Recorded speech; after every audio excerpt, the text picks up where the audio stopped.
I just started working through my annual money checklist and thought that I would hop on here and share it with you guys. This is for you if you want to start the year feeling more in control of your finances, or if you have a really big goal this year that you want to focus on and you want to make sure that you get a good start. I did type up this into a proper checklist, and I went ahead and listed it on Etsy. You guys do not have to buy this. Feel free to just watch through the video and write down each of the steps.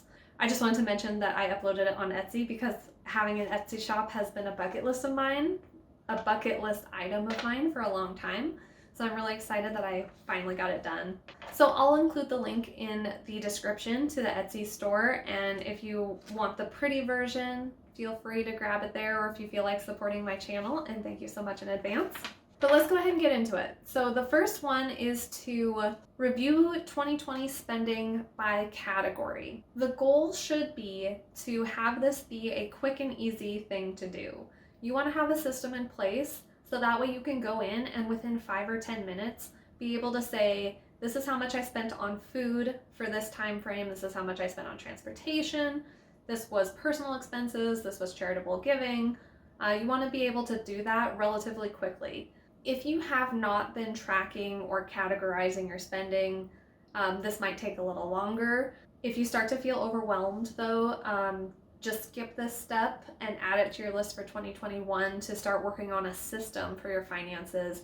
So that way it's really easy for you to go in and fill out that list. The reason I do that is because it helps in step 2, which is to create a 2021 budget. I'm a big fan of annual budgeting. I think that it can be even better than monthly budgeting, and certainly you can do a combination of both. But I think it really helps give you the big picture of your personal finances. So if you already have done your 2020 spending by category, then it's really easy to say for 2021, what's going to be different? What needs to change? So if you know you spent $6,000 on food in 2020, then you can say in 2021 for food spending, I'm going to try to decrease that by $500, for example. So that's why having that first set of information really will help make your annual budgeting easier. If you don't have that historical data for what you actually spent, go ahead and estimate how much you think you'll spend in each category for your annual budget. As with all budgeting, it's a little tricky to get at first, so don't beat yourself up if you're off. Go ahead and just adjust it as you go. Step number 3 is to set your 2021 goals and milestones. For this, you are just going to be answering the question, what do I want to accomplish in 2021 with my personal finances? I do recommend trying to make these SMART goals. So the most important thing there is making sure that the goal is measurable. I think that's where a lot of people go wrong. Saving money, that is too vague of a goal for your finances. Paying off debt, being more generous, all of those are too vague. Those are good intentions to have for your finances, but they're not good goals. If your first thought is that you want to save more money, for example, that's good, that's your intention. What you'll do after that is establish how much money you want to save this year. What is that money for? So you might say, I want a $10,000 death fund, emergency fund. You might say, I want to save $5,000 for retirement. I want to do a Roth IRA contribution of $6,000. Those would be taking that intention and making them more specific, turning them into a goal that you can actually measure, track your progress on, and then feel good about once you've accomplished it. If you don't make your goals specific like that, you can end up just feeling guilty the whole time that you're not doing enough and never really getting that sense of accomplishment or achievement that's going to help keep you motivated. And when I say set milestones for the year, I'm talking about breaking down those goals into kind of the journey of the year. So that way, you don't just have one goal at the end of the year that you're working towards. You can say, okay, that means I want to save $1,000 for the first quarter of the year, $2,000 for the second quarter of the year. So those would be milestones leading up to that goal. And this just helps break it down so that way it's not so overwhelming. Step number 4 is to calculate your net worth. Now, I like to do this monthly, but you really don't need to do it monthly. I do it monthly because I just enjoy it and want to know where I'm at. But really, you could do this quarterly or annually, which is why I've included it in this list. If you've never calculated your net worth, it's usually pretty easy to do. You want to add up all of your assets. So that's anything that you own. That might be a house, your car. You'll want to grab the balances from your checking, savings accounts, any investing accounts like 401ks or IRAs, as well as any paper cash that you have on hand. So you add all those up, those are your assets. And then you're going to subtract off your liabilities, which is anything that you owe. So this is credit card balances, mortgage, auto loans. If you have any personal loans to family members, you'll want to include those. Add those all up, those are your liabilities. And then to get your net worth, you say assets minus liabilities. And that gives you a number that represents your total monetary value. Don't beat yourself up. Most Americans have a negative net worth. I personally am very detail oriented and I get kind of in the weeds of our finances. You know, it's so easy to just get caught up in like, oh, weekly I spent $5 on this and $5 on this. It's really helpful to take a step back and say, oh, you know, I actually did make really good progress over this last year because look at where my net worth used to be. So really getting that big picture look has been helpful to me and I think will be helpful for you guys as well. Step number 5 is to update your emergency fund calculations.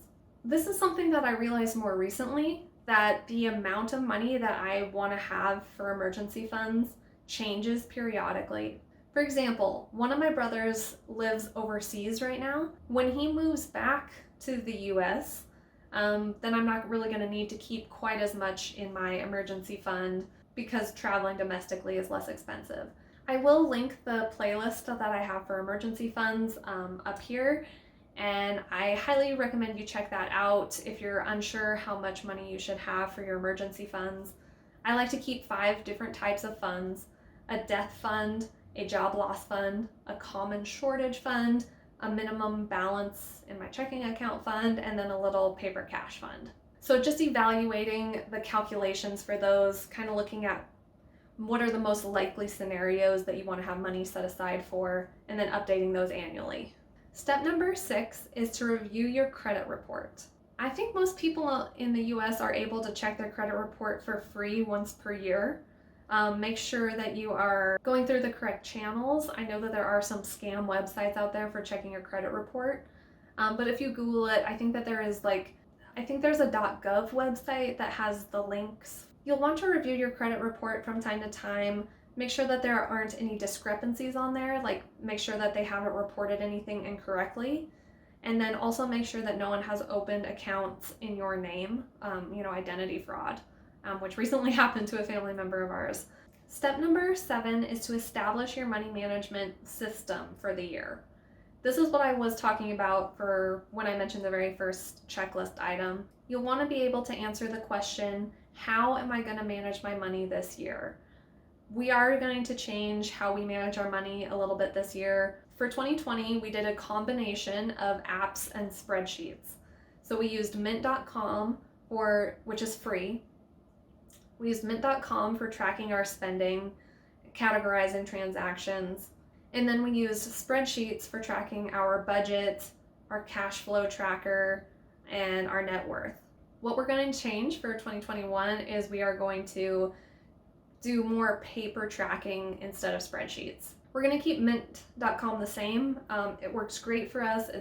We have a system to check in weekly with that, and it has been working great and smoothly, so we're not going to change that at all. But I do want to do more of our tracking in paper form. That way we can just sit down with my little money bullet journal that I'm going to show you guys and do our tracking in there. I think it'll just be nice to have like the flip through reminders almost, instead of, we don't really flip through our spreadsheets. We don't really get the same kind of reminding system for doing our monthly and quarterly tasks.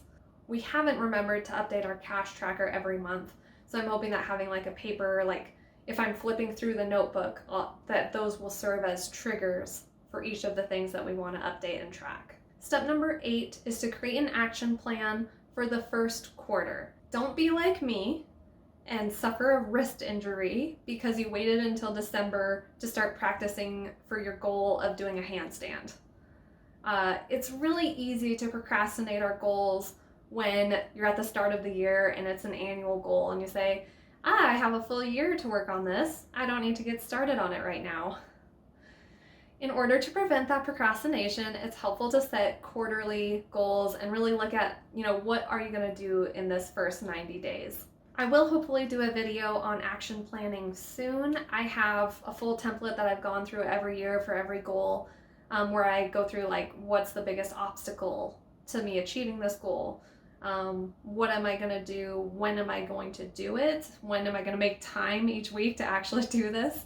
So I have a whole setup for action planning. So just really think through, what are you going to do? When are you going to do it? How are you going to do it? What do you need to be able to accomplish that goal? Do you need external support? Do you need to get your spouse on board with a budget in order to stick to a budget? That kind of thing. Those are the 8 steps that I have for you on the checklist. I'm curious to know, what do you do for annual money management? If there's anything that you do that I didn't mention, I'd love to hear about it in the comments. And I'll put the link to this in the description below if you're interested in purchasing the printable. Thank you guys so much for watching, and until next time, I hope your finances rock. For example, one of my brothers lives overseas right now, overseas, over in another country,